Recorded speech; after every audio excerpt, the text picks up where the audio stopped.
तो यहाँ देखिएगा 2.222 इंटीजर नहीं है। क्यों नहीं है? हिंदी से इसकी मीनिंग से देखते हैं, पूर्ण अंक। पूर्ण अंक इसका मीनिंग ही है पूर्ण अंक। तो हम क्या कह सकते हैं, ये हमारा इंटीजर नहीं होगा। इंटीजर वही होंगे जो पूरे होंगे, पॉइंट वाले जो होते हैं वो इंटीजर्स नहीं होते हैं। लेकिन हाँ, पूछ सकता है कि इसका इंटीजर वैल्यू क्या होगा। तो इंटीजर वैल्यू क्या हम लिखते हैं, जो नंबर हमें दिया होता है पॉइंट में, अगर कोई नंबर दिया है, अगर इंटीजर पूछ रहा है तो हम क्या करेंगे, उसके पास की जो वैल्यू होगी, पास का जो इंटीजर वैल्यू होगी वही हम मेंशन कर देंगे। तो यहाँ हम देखेंगे 2.22 किसके पास है, 2 के पास है, तो हम 2 मेंशन कर देंगे। इसकी इंटीजर वैल्यू हमारी हो जाएगी 2। यही हम बात करते हैं 3.56 की, तो इसकी इंटीजर वैल्यू क्या होगी, हम देखेंगे जो 3.56 है हमारा 4 के पास है, तो हम क्या कर देंगे, इसकी इंटीजर वैल्यू हो जाएगी 4। अब हम बात करते हैं 4.1234 की, तो हम ये देखेंगे कि ये जो इंटीजर, ये किस इंटीजर के पास है, ये हमारा 4 इंटीजर के पास है, करीब वैल्यू है उसके, तो क्या हो जाएगा, हमारी इसकी इंटीजर वैल्यू हो जाएगी 4। तो इस तरह हम इंटीजर वैल्यू निकाल सकते हैं ऐसे नंबर्स का। अब हम बात करते हैं प्राइम नंबर्स। प्राइम नंबर्स बहुत इंपॉर्टेंट है, यही एक बहुत ज़्यादा इंपॉर्टेंट टॉपिक है हमारा नेचुरल नंबर में। इस पर बहुत ज़्यादा सारे इंपॉर्टेंट है, लेकिन नंबर्स की अगर बात करें तो प्राइम नंबर्स बहुत इंपॉर्टेंट है। देखते हैं क्या होते हैं prime number. A counting number is called a prime number if it has exactly 2 factor, namely 1 and itself. Means कोई भी नंबर प्राइम नंबर होता है अगर उसके सिर्फ 2 फैक्टर हों। पहला कौन, पहला 1, दूसरा इटसेल्फ, मीन्स वो सेम से सिर्फ भाज्य हो, सिर्फ वो सेम से ही डिवाइड हो सकता हो और 1 से डिवाइड हो सकता हो, उसके अलावा किसी से भी नंबर से डिवाइड ना हो। ऐसे नंबर्स को हम क्या कहते हैं, प्राइम नंबर्स, अभाज्य संख्याएं। नाम से ही पता चल रहा है अभाज्य मतलब जो किसी से भी भाजित ना हो, किसी से भी डिवाइड ना हो सके, एक को छोड़कर और उस नंबर को छोड़कर, तो ऐसे नंबर्स को हम क्या कहते हैं, प्राइम नंबर्स कहते हैं। जैसे हो गया 2, 3, 5, 7, 11, 13, 17, 19, सो इस तरह 23, तो ये सारे हमारे प्राइम नंबर्स हो गए। देखते हैं 1 से लेकर 100 तक के बीच हमारे कितने प्राइम नंबर्स होते हैं। 1 से लेकर 100 तक के बीच हमारे 25 प्राइम नंबर्स होते हैं। अगर 1 से लेकर 25 की बात करते हैं तो हमारे 9 प्राइम नंबर्स होते हैं। एंड 25 to 50 6 प्राइम नंबर्स होते हैं। और 50 से लेकर 100 के बीच में हमारे 10 प्राइम नंबर्स। तो 1 से लेकर 100 के बीच में टोटल कितने हो जाएंगे, 25 प्राइम नंबर हो जाएंगे। तो आप लोग इन्हें याद कर लीजिएगा, ये क्वेश्चन में पूछ लिए जाते हैं, ये आपके लिए बहुत हेल्पफुल होगा। आगे देखते हैं, आगे मेंशन है 3 डिजिट स्मॉलेस्ट प्राइम नंबर। कभी कभी क्वेश्चन में ये कभी क्या होता है, एग्जाम में डायरेक्टली ही क्वेश्चन पूछ लिए जाते हैं और हम क्या होता, बड़ी बड़ी चीज़ों को समझने के चक्कर में, याद करने के चक्कर में छोटी छोटी चीज़ें याद करना भूल जाते हैं और वहाँ क्या होता है, फिर हम क्वेश्चन गलत कर देते हैं। इतनी छोटी सी चीज़ें भी भूल जाते हैं और उसके बाद हमारा क्वेश्चन गलत हो जाता है और हम नंबर नहीं गेन कर पाते। तो ये जो छोटी छोटी चीज़ें हैं बहुत इंपॉर्टेंट, देखने में बहुत छोटी लग रही हैं लेकिन ये इतना ज़्यादा नॉर्मल नहीं है, बहुत इंपॉर्टेंट चीज़ें हैं। तो आप लोग इन्हें मेंशन कर, नोट डाउन कर लीजिए, याद कर लीजिए। तो देखते हैं क्या है, कभी मैं पूछ लेता हूँ what is the 2 digit smallest prime number. ये वाला ये तो अक्सर पूछा जाता है कि what is the 1 digit smallest prime number. बच्चे गलती ये करते हैं 1 लिख देते हैं, लेकिन 1 स्मॉलेस्ट प्राइम नंबर नहीं होता 1 डिजिट का, हमारा 2 होता है। तो क्या होता है, अगर हम 3 नंबर की सबसे छोटी प्राइम नंबर की बात करें तो हमारा होता है 101। अगर 2 अंकों की सबसे छोटी प्राइम नंबर की बात करें तो हमारा होता है 11। और एक अंक की सबसे छोटी प्राइम नंबर की बात करें तो 2 होता है, 1 हमारा प्राइम नंबर नहीं होता है। अगर हम एक बात और डिटरमाइन कीजिएगा कि 2 एक ऐसा प्राइम नंबर है जो इवन है, अदरवाइज जितने भी हमारे प्राइम नंबर होते हैं वो ऑड होते हैं। 2 is the only one who is even prime number. आगे देखते हैं कंपोजिट नंबर्स। कंपोजिट नंबर्स को हम क्या कहते हैं, भाज्य संख्याएं। भाज्य संख्याएं क्या मतलब हुआ, ऐसे नंबर जो किसी से विभाजित हो जाए, मीन्स जिनका फैक्टर हो, जो डिविजिबल हो किसी भी नंबर से। तो अगर देखें तो सारे नंबर से अगर हम प्राइम नंबर निकाल दिए जाएं तो जो नंबर हमारे बचते हैं उन्हें हम कहते हैं कंपोजिट नंबर। यही यहाँ मेंशन है। अब देखते हैं को प्राइम नंबर, सह अभाज्य संख्याएं। मान लेते हैं कोई एक नंबर है हमारा AB, 2 नंबर, सॉरी, को प्राइम हमेशा 2 नंबर के बीच में ही निकलता है, एक नंबर को हम लेके को प्राइम नहीं निकाल सकते हैं। कोई 2 नंबर हमारे A और B, पूछ रहा है कि को प्राइम है कि नहीं। A और B को प्राइम हमारे तभी होंगे जब दोनों के बीच में कोई कॉमन फैक्टर नहीं होगा। मीन्स कोई भी ऐसा नंबर नहीं होगा एक को छोड़कर जो दोनों को डिवाइड कर सके। अगर दोनों का हम HCF निकालें, HCF निकालें मीन्स हाईएस्ट कॉमन फैक्टर, तो 1 आना चाहिए। अगर किन्हीं दो नंबर का HCF 1 आता है तो वो हमारे कोप्राइम नंबर्स होते हैं। ये हमारी कोप्राइम की डिफिनीशन हो गई। अब आगे देखते हैं, क्वेश्चन मेंशन है what which is not a coprime. पूछा गया है कि इन सारे नंबर्स में कोप्राइम कौन सा नहीं है। तो मैंने आपको बताया था कोई दो नंबर कोप्राइम तभी नहीं होंगे जब दोनों के बीच में कॉमन नहीं होगा, कुछ भी कॉमन नहीं होगा, मीन्स दोनों का HCF जो है हाईएस्ट कॉमन फैक्टर 1 आए। यहाँ हम देखेंगे 3 और 5 के बीच में कुछ भी कॉमन नहीं है। अगर हम इनका HCF निकालें तो 1 ही आएगा, क्योंकि कुछ कॉमन नहीं है तो HCF 1 आएगा। 4 और 8 की बात करें तो इसमें क्या होगा, 4 8 देखेंगे कि ये हमारा 4 क्या है, इसको हम 4 इंटू 1 लिख सकते हैं, इसको क्या लिख सकते हैं 4 इंटू 2, मीन्स यहाँ हमारा 4 कॉमन है, 4 कॉमन फैक्टर है। इसका अगर हम HCF निकालेंगे हाईएस्ट कॉमन फैक्टर तो हमारा आ जाएगा 4, 1 नहीं आएगा। तो इस वजह से हमारा सेकंड वाला ऑप्शन सही होगा। सेकंड वाला हमारा कोप्राइम नहीं है, क्योंकि उसका जो हाईएस्ट कॉमन फैक्टर है वो 4 है, 1 नहीं। अब बात करते हैं ascending order and descending order. Ascending order क्या होते हैं हमारे और डिसेंडिंग ऑर्डर क्या होते हैं। असेंडिंग ऑर्डर को हिंदी में कहते हैं आरोही क्रम, और डिसेंडिंग ऑर्डर को हम हिंदी में कहते हैं अवरोही क्रम। जब हम स्मॉलेस्ट नंबर से बिग नंबर्स की तरफ जाते हैं तो वो हमारा होता है असेंडिंग ऑर्डर, मीन्स बढ़ते हुए क्रम में। और डिसेंडिंग क्या होता है, जब हम बड़े नंबर से छोटे नंबर की तरफ जाते हैं तो वो हमारा होता है डिसेंडिंग ऑर्डर, मतलब घटते हुए क्रम में। अगर एग्जाम्पल देखें तो अगर हम 1 2 3 4 5 से 100 तक जाएं तो क्या हो जाएगा, ये हमारा हो जाएगा असेंडिंग ऑर्डर, बढ़ते हुए क्रम में, क्योंकि 1 से बड़ा 2, 2 से बड़ा 3, 3 से बड़ा 4, फिर ऐसे ऐसे हम बढ़ते चले जाएंगे। वहीं अगर हम डिसेंडिंग ऑर्डर की बात करें तो इसका क्या हो जाएगा एग्जाम्पल, 100 से 99 से 98 से 1। अब क्या हम घटते हुए क्रम में जा रहे हैं, 100 से 99 पहुँचे, 99 से 98 पहुँचे, 98 से 97 पहुँचेंगे, तो इस तरह 1 तक पहुँच जाएंगे। क्या हम घटते मैनर में जा रहे हैं तो वो हमारा हो जाएगा डिसेंडिंग ऑर्डर। अब बात करते हैं क्वेश्चन की। क्वेश्चन है हमारा what is the 2 digit largest number, 2 अंकों की सबसे बड़ी संख्या क्या होती है। दूसरा क्वेश्चन है how many 2 digit number are possible, 2 number की कितनी संख्याएं पॉसिबल हैं। तो आंसर दीजिए आप लोग। मुझे पता है पहला क्वेश्चन का आंसर सबको पता होगा और दूसरे में ही थोड़ी बहुत प्रॉब्लम है, सॉल्व करते हैं। कुछ लोगों को दूसरा भी आ गया होगा लेकिन कुछ लोगों को नहीं आया होगा, तो सॉल्व करते हैं। तो what is the 2 digit largest number, 2 अंकों की सबसे बड़ी संख्या क्या होती है। सबको पता है 2 अंकों की सबसे बड़ी संख्या होती है 99। अब पूछ रहा है 2 अंकों की कितनी संख्याएं पॉसिबल हैं। तो हमें पता है 2 अंकों की सबसे बड़ी संख्या होती है 99 और 1 अंक की सबसे बड़ी संख्या क्या होती है 9।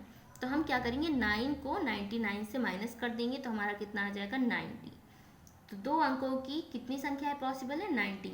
अगर यही पूछ लेता how many 3 digit numbers are possible, 3 अंकों की कितनी संख्याएं पॉसिबल है, तो क्या लिखेंगे हम, पहले हम लिख लेंगे 3 अंकों की सबसे बड़ी संख्या, फिर लिख लेंगे हम 2 अंकों की सबसे बड़ी संख्या, फिर क्या करेंगे 2 अंकों के 3 अंकों से माइनस करा देंगे तो ये हमारा कितना आ जाएगा 900।